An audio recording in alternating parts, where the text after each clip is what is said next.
Hello everyone and welcome to Thought-Provoking Ideas. If you're new to the channel, hello and thanks for joining. This is a new channel and I aim to publish a new video every week on topics related to money, mindset and self-improvement. If you haven't already watched my earlier videos, I encourage you to do so.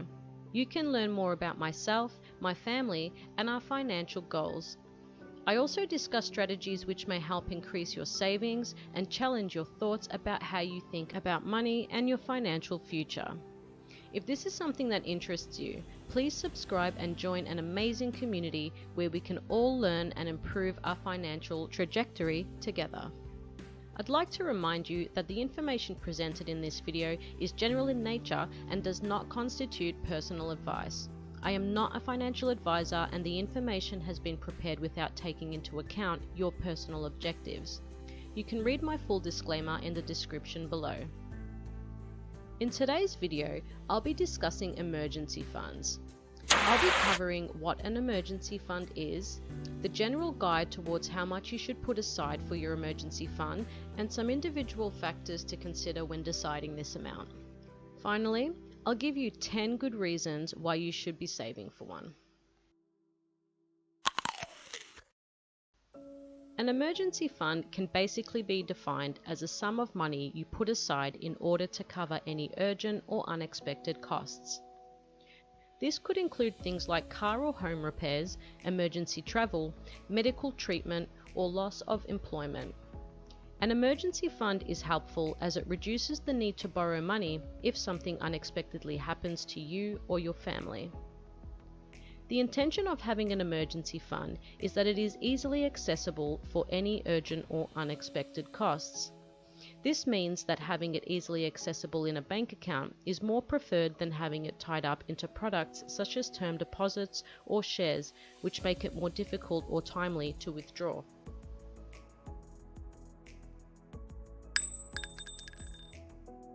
Not all emergency funds are created equal. Rather, the amount you set aside for your emergency fund is unique to you or your family's situation. Therefore, it can also change during different stages of your life.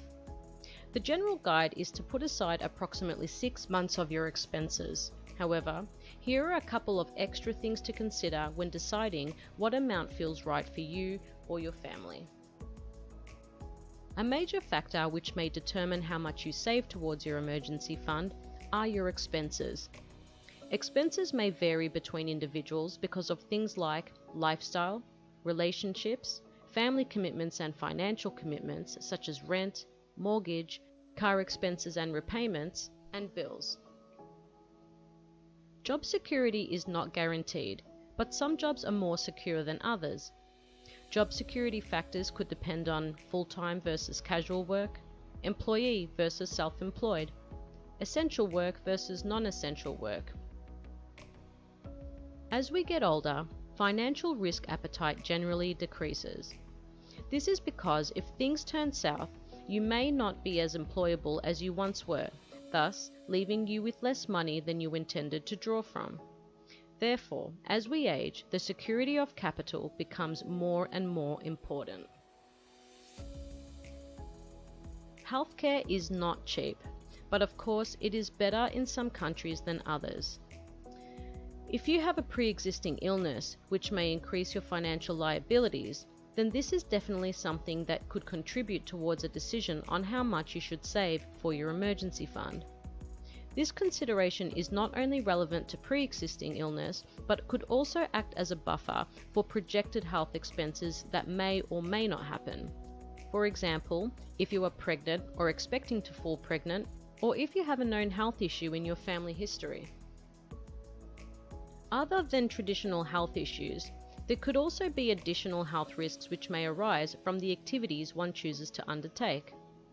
For example, extreme sport or perceived risky activities or higher risk travel destinations.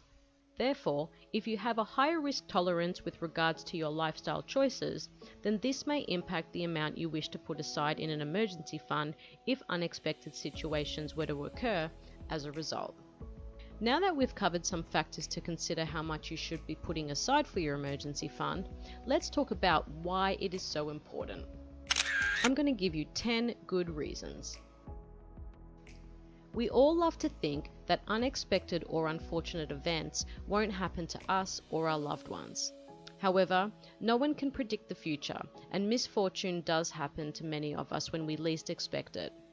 Of course, we never want to think of a loved one who has fallen ill, or the breadwinner of the family who has lost their job. We only have to think of COVID to really realize that no one is safe from unexpected events. I'd like to take the opportunity to acknowledge all who have been affected in some way or another by COVID and all the medical support personnel. Thank you.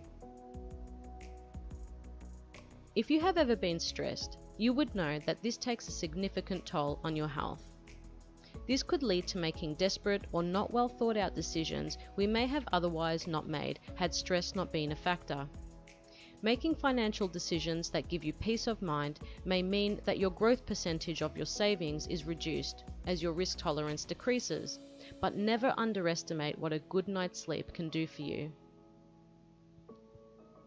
If you have ever experienced a bear market when investing in shares, you would know that fear is the main driver. Many investors react during a bear market and sell their shares at a loss because they can't handle seeing their capital decline in front of their eyes. This reaction, of course, is very common. However, an equally common lesson learned but not followed is that bear markets also recover over time. The psychology of this fear phenomenon is heightened when what people are seeing is their whole life savings reduced substantially. Having an emergency fund can help battle the strong emotions that make you want to retreat from the ever so fearful bear market. This may reduce your losses by not withdrawing your capital early. This is particularly important for people in retirement and people using financial independence retire early, also known as FIRE, as a financial strategy to retire early. If saving has been a challenging journey for you, but you have managed to save approximately 6 months worth of your expenses, then you, my friend, have developed the necessary skills to continue saving for life. The skills I'm referring to here are planning, budgeting, patience, and self-control, just to name a few. If you've achieved this, your future saving goals will become much easier as you have developed a good mindset and strategy. Some people claim that the reason they own a credit card is for emergencies. I was one of them. However, if you are successful in saving for an emergency fund, then this becomes the fund you draw money from for an emergency. This is important because by owning a credit card, even if the intent is to only use it in an emergency, you will more than likely use it for non-emergencies too. Not having money available and borrowing instead can lead to late payments which incur high interest rates and risk putting you in debt or further in debt. Whilst holding a lump sum of your money in a bank account may seem counterproductive, especially with today's low interest rates, it's a good place for it. As mentioned earlier, an emergency fund should be easily accessible and safe. Although bank interest rates are indeed low, you can shop around by looking for institutions which offer higher interest rates. These are generally online institutions which avoid bank charges by not having face-to-face services. Finder.com.au can help you compare rates. There is a great debate as to whether it is more beneficial to pay off your debt as opposed to saving for your emergency fund. Both sides of the equation have pros and cons, and the best option will be different for everyone depending on their personal circumstances. With interest rates on outstanding credit card debts owed sometimes exceeding 17%, it's a no-brainer that you would want to get rid of these first. However, even if you can set aside at least something each pay, you can slowly grow your emergency fund too. This can help avoid further debt, as you can draw from your newfound emergency fund if an emergency presents again, rather than adding it to your existing debt and possibly paying 17 plus more in interest each month while paying it back.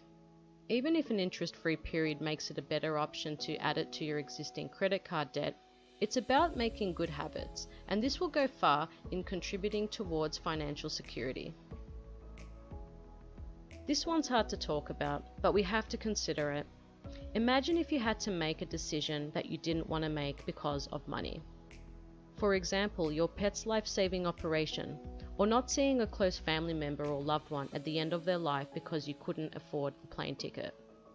Having an emergency fund can give you the peace of mind in not having to make decisions you would otherwise not have made if you had the money available. What comes to mind here is private versus public health insurance.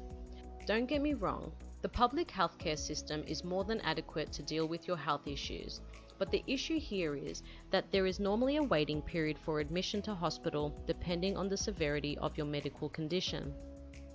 If you have an emergency fund, you could choose to have your medical condition attended to earlier if this is what you wanted. Once you have some money up your sleeve, extra money spent on the things that make you happy don't make you feel as guilty. You can start to enjoy the things that give you pleasure more freely because you know you have money readily available if the unexpected were to happen. If money means anything, it's that it gives you peace of mind and the freedom of choice. I hope you enjoyed today's video, everyone. Thanks for watching, and until next week.